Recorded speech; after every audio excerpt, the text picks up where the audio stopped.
ক্যাম্পাসগুলো আবার আনরেস্টের দিকে যাচ্ছে, বিরোধী দল মত দমনের জন্য মামলা করা হচ্ছে। আমরা এখানে দাঁড়িয়ে মাননীয় প্রধানমন্ত্রীর সমালোচনা করতে চাই। প্রতিমন্ত্রীকে ফেসবুকে লেখার কারণে বাসা থেকে তুলে নিয়ে আসা হচ্ছে। মত প্রকাশের স্বাধীনতা আওয়ামী লীগের সময় ছিল, তবে সেটা সহমত প্রকাশের স্বাধীনতা। আজকে এই সংসদে আমরা অনেক ত্যাগ তিতিক্ষা, আমরা সবার কাছে অনেকের সংগ্রামের কথা শুনি, তারা অনেক লড়াইয়ের মধ্য দিয়ে আজকে এই সংসদটি আমাদের প্রজন্মের জন্য, আসলে আমরা আজকে যা কাজ করছি না কেন সেগুলো হচ্ছে আমাদের প্রজন্মের জন্য। আপনারা যে কাজগুলো করছেন, যে দায়িত্বটা নিয়েছেন, এই দায়িত্বের ফলভোগী বা সুবিধাভোগী কিন্তু আমাদের এই প্রজন্ম। মাননীয় স্পিকার, আমরা খুব আশাহত হই যখন এই সংসদ এত রক্ত, এত লড়াই, এত ত্যাগের পরে আজকে যখন এই সংসদটি গঠিত হয়েছে, কিন্তু এই সংসদ আবার আগের যেই বিশিয়াস সাইকেল, দোষারোপের যেই সাইকেল, একজনকে বিভিন্ন ট্যাগিংয়ের যেই সাইকেল, মত দমনের নামে, বিরোধী মত দমনের নামে মামলার যেই সাইকেল, আমরা সেইখানে আবার চলে গিয়েছি। ক্যাম্পাসগুলো আবার আনরেস্টের দিকে যাচ্ছে, অস্থিতিশীল পরিবেশ সৃষ্টি হচ্ছে, বিরোধী দল মত দমনের জন্য মামলা করা হচ্ছে। প্রতিমন্ত্রীকে ফেসবুকে লেখার কারণে বাসা থেকে তুলে নিয়ে আসা হচ্ছে, হুইপকে সমালোচনা করলে বাসা থেকে তুলে নিয়ে আসা হচ্ছে। আবার আমরা আগের সংস্কৃতিতে আমরা চলে যাচ্ছি, যেখানে মাননীয় প্রধানমন্ত্রী নিজে কার্টুন শেয়ার করে বিভিন্ন স্যাটায়ার, বিভিন্ন মকারিকে প্রমোট করছে, বিরোধী মতকে প্রমোট করছে। সেইখানে এই সংসদ গঠিত হওয়ার পর থেকে আজকে পর্যন্ত 9টা ঘটনা ঘটেছে যেখানে মত প্রকাশের জন্য আজকে বাসা থেকে তুলে নিয়ে আসা হয়েছে। মাননীয় স্পিকার, আমরা মত প্রকাশের স্বাধীনতা চাই। মত প্রকাশের স্বাধীনতা আগেও ছিল, মত প্রকাশের স্বাধীনতা আওয়ামী লীগের সময় ছিল, তবে সেটা সহমত প্রকাশের স্বাধীনতা। আমরা এই পার্লামেন্টের পরে আমরা শুধুমাত্র মত প্রকাশের স্বাধীনতা নয়, আমরা দ্বিমত প্রকাশের স্বাধীনতা চাই। আমরা এখানে দাঁড়িয়ে মাননীয় প্রধানমন্ত্রীর সমালোচনা করতে চাই। আমরা নির্ভয়ে ফেসবুকে আমরা ব্যাকস্পেস ব্যবহার করতে চাই না, কিন্তু আবার একটা ভয়ের পরিবেশ সৃষ্টি করা হচ্ছে, আবার একটা আতঙ্কের পরিবেশ সৃষ্টি করা হচ্ছে। আমরা দেখলাম সিলেক্টিভ এক ধরনের বিরোধিতার পরিবেশ তৈরি করা হচ্ছে। আমাদের সমাজের যারা গ্রহণযোগ্য এক ধরনের পলিটিক্যালি এলিট শ্রেণীর নারীদেরকে নিয়ে যখন সমালোচনা করা হয়, তখন সেটাকে নারীদের বিরুদ্ধে এটাকে বিবেচনা করা হয়। কিন্তু যারা পলিটিক্যালি পিছিয়ে পড়া জনগোষ্ঠী রয়েছে, গার্মেন্টস কর্মী রয়েছে, যারা হচ্ছে এই দেশের অর্থনীতির চাকাকে সচল করার জন্য রাত দিন পরিশ্রম করে যাচ্ছে, গ্রামগঞ্জের নারীরা মায়েরা যারা রাত দিন পরিশ্রম করে যাচ্ছে, তাদেরকে যখন স্লাট শেম করা হয়, গালি দেওয়া হয়, সেটাকে আমরা নারী বিরোধিতা হিসাবে আমরা সেটাকে আমলে নেই না। এই ধরনের সিলেক্টিভ নারী বিরোধিতা করা, এই ধরনের সিলেক্টিভ নারী সমালোচনা করার যেই ধরনের প্রবণতা রয়েছে, সেই জায়গাগুলো থেকে মাননীয় স্পিকার আমাদেরকে বেরিয়ে আসতে হবে। মাননীয় স্পিকার, আজকে ক্যাম্পাসগুলোতে আবার এক ধরনের অস্থিতিশীলতা তৈরি করা হচ্ছে। আমরা যখন আমি ইউনিভার্সিটি থেকে 2022 সালের অক্টোবরে ইউনিভার্সিটি থেকে এসেছি, আমাদের সময় গ্যাস্ট্রোম গণরুমের কালচার ছিল। আমাদের সময় একটা শিক্ষার্থী অনেক স্বপ্ন নিয়ে বিশ্ববিদ্যালয়গুলোতে যেত।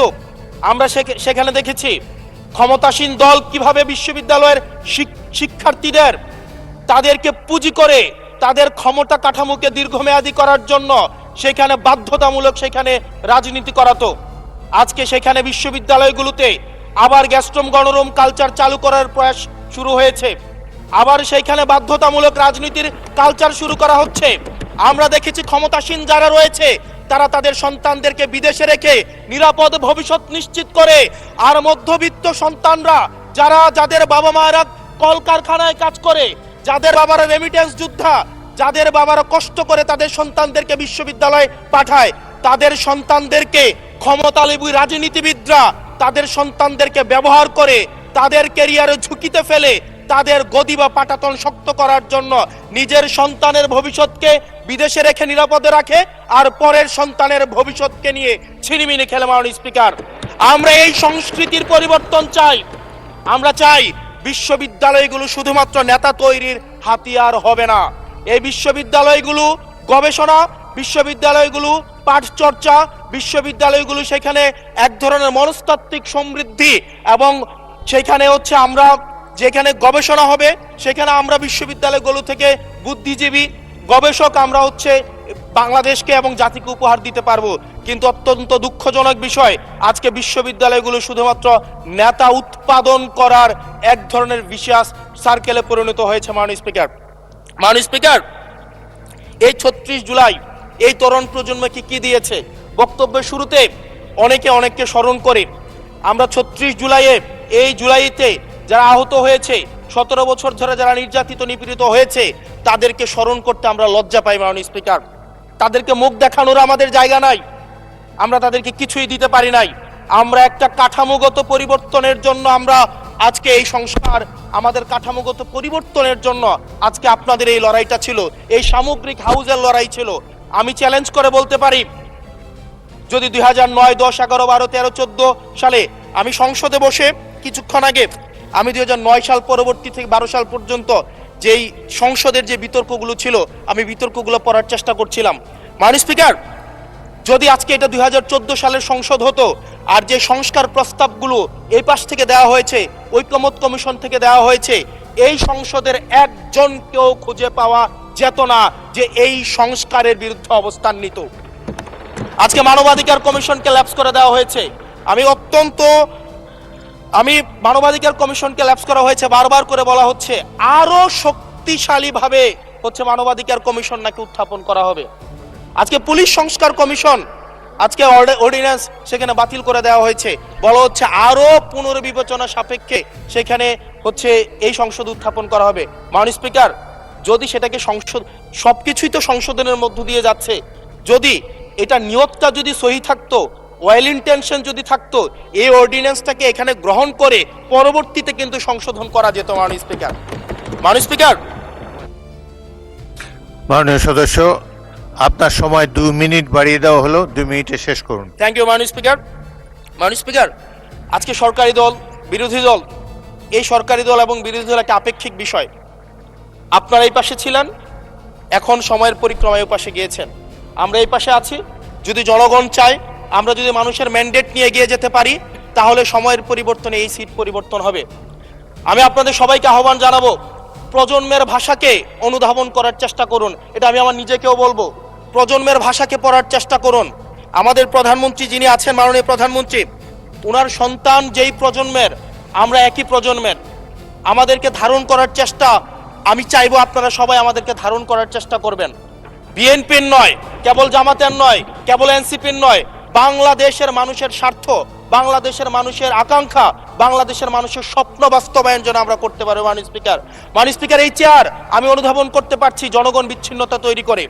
এই সংসদে বসে, এসি রুমে বসে, এসি গাড়িতে চলে, মিনিস্ট্রির এসিতে বসে, বাসার মধ্যে 24/7 আনইন্টারাপ্টেড ইলেকট্রিসিটির মধ্যে থেকে জনগণের সমস্যা বোঝা যায় না। এই জন্য এই সংসদে যখন আমরা দাঁড়াই, আমরা জনগণের সমস্যা অনুধাবন করতে পারি না। আমরা এই সংসদে বসে যদি আমরা লোডশেডিংয়ে আমরা খুঁজি, এই সংসদে বসে লোডশেডিং পাওয়া যাবে না, এই সংসদে বসে জনগণের সমস্যা পাওয়া যাবে না, এই সংসদে বসে সবকিছুকেই, মাননীয় স্পিকার, আমরা যে এই বাংলাদেশের সবচেয়ে সুবিধাভোগী মানুষের মধ্যে এই সংসদে যারা বসে আছি, বাংলাদেশের সবচেয়ে ফেসিলিটেড মানুষের মধ্যে আমরা অন্যতম। মাননীয় স্পিকার, আমাদের জনগণের কাছে যেতে হবে, জনগণের আশাগুলোকে, সময়গুলোকে, স্বপ্নগুলোকে আমরা রাজনৈতিক ভাষার মধ্য দিয়ে, কর্মসূচির মধ্যে সেগুলোকে বাস্তবায়নের জন্য আমাদের সবাইকে সমন্বিতভাবে, ঐক্যবদ্ধভাবে কাজ করার প্রয়াস আমাদেরকে থাকতে হবে। আবার যদি আমরা বিভাজনের রাজনীতিতে যাই, তাহলে সেখান থেকে বিএনপি বেনিফিটেড হবে না, এনসিপি বেনিফিটেড হবে না, জামাতে ইসলামী বেনিফিটেড হবে না, সেইখান থেকে বেনিফিটেড হবে আমরা জুলাইতে যাদেরকে আমরা পরাজিত করেছি, তারা বেনিফিটেড হবে। মাননীয় স্পিকার, ধন্যবাদ। ওকে, লাস্ট মিনিট। সেজন্য আজকে এই সংসদে আমাদের একটা ন্যাশনাল এগ্রিমেন্টের দিকে যেতে হবে। আমরা পলিসির জায়গায় আমাদের বিরোধিতা থাকবে, পলিসির জায়গায় আমরা এগ্রিমেন্টের মধ্যে থাকবো, কিন্তু আমাদের একটা রেড লাইন টানা উচিত। এই লাইনটা আমরা ক্রস করব না। আমরা যখন শুনতে পাই যে একটা রাজনৈতিক দলকে নির্মূল করার আহ্বান একটা সরকার দল থেকে আসে, সেই বাংলাদেশে আমরা মাননীয় স্পিকার ফিরতে চাই না। মাননীয় স্পিকার, আমরা এখানে আমরা কনস্ট্রাকটিভ ভাবে পলিসির জায়গা থেকে আমরা আর্গিউ করব, আমরা এগ্রি করব, আমরা ডিসএগ্রি করব।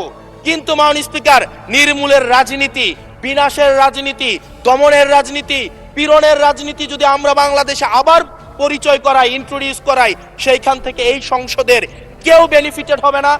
বেনিফিটেড হবে আমাদের সবচেয়ে বেশি যারা আমাদের এই বাংলাদেশটাকে ঝুঁকির দিকে ঠেলে দিয়েছে, সেই অপশক্তি হচ্ছে মাননীয় স্পিকার বেনিফিটেড হবে। সেজন্য আমরা ঐক্যবদ্ধভাবে ধন্যবাদ। বাংলাদেশটাকে বিনির্মাণ করি। ধন্যবাদ মাননীয় সদস্য।